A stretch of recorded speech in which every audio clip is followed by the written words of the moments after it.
audible to everyone? Yes. All right. I have to start with a new topic today. And the topic is limitation for taking cognizance of offenses.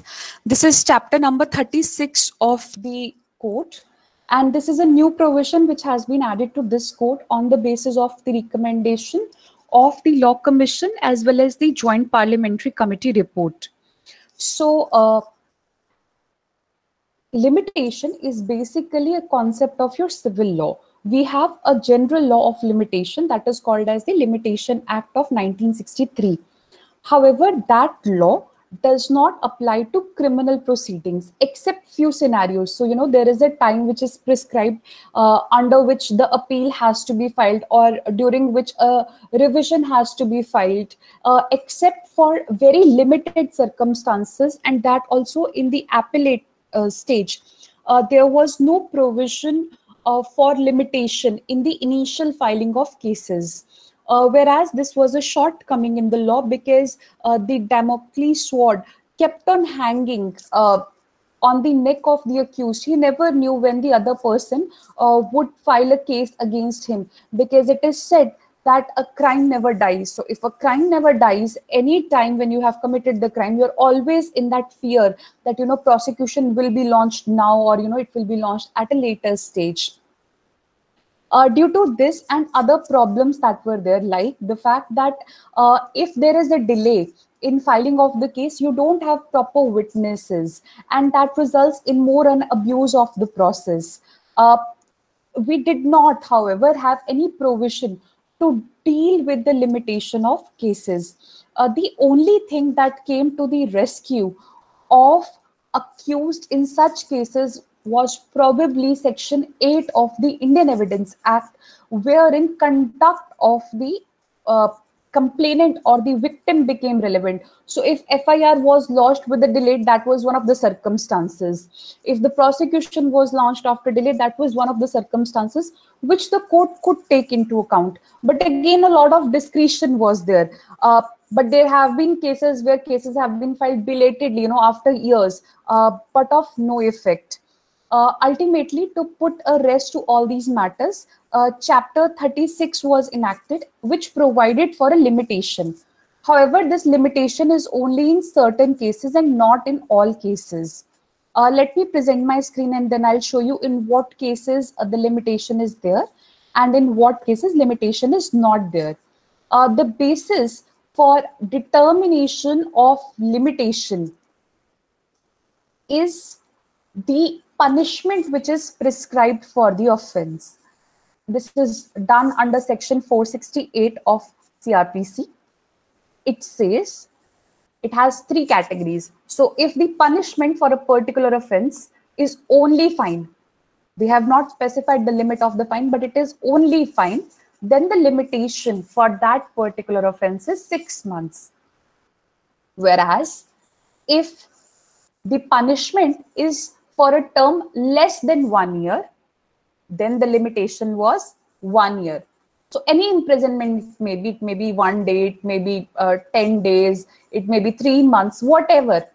Irrespective of that, if it is less than 1 year, then the limitation for filing the limitation for that offense is 1 year. If it is equal to 1 year or more than 1 year, but less than 3 years, then the limitation for taking cognizance was 3 years. Beyond 3 years, there is no concept of limitation. So heinous offenses such as your murder, for which the punishment is death sentence or imprisonment for life, or rape or dacoity, for them which the punishment is more than 3 years, there is no period of limitation for those offenses. So at least for less serious offenses, they have come up with a period of limitation.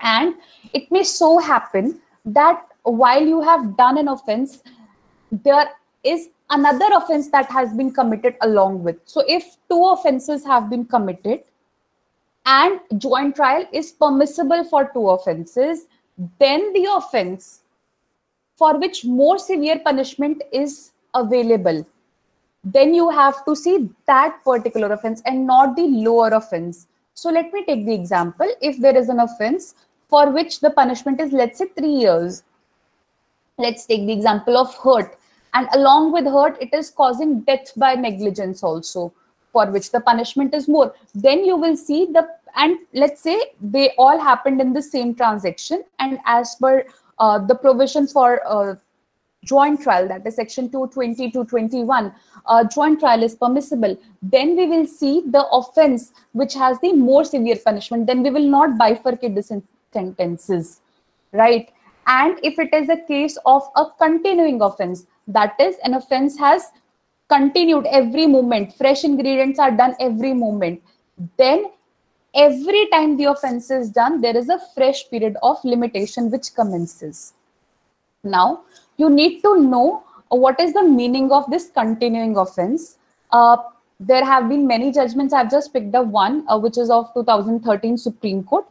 If you read this case, you will find all other cases which have defined offense contained therein.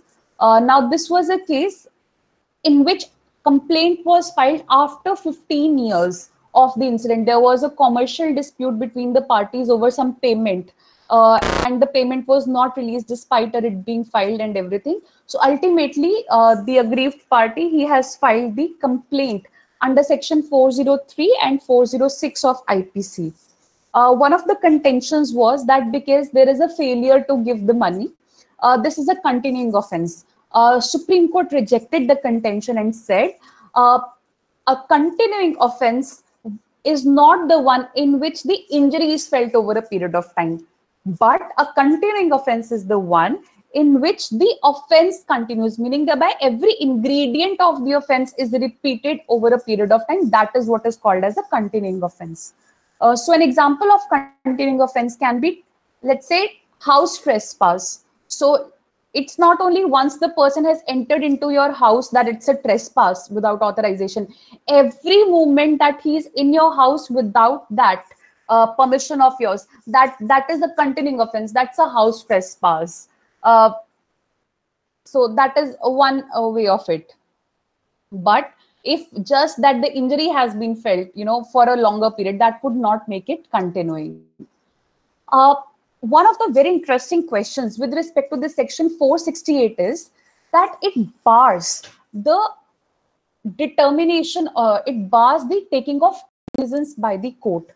Now the question here arises, what is the meaning of taking this cognizance of the court, and whether the relevant date is date of complaint or the date of prosecution, or on the date on which the court takes cognizance. So whether cognizance has to be taken within 6 months, or cognizance has to be taken within 1 year, or that the complaint has to be filed within 1 year.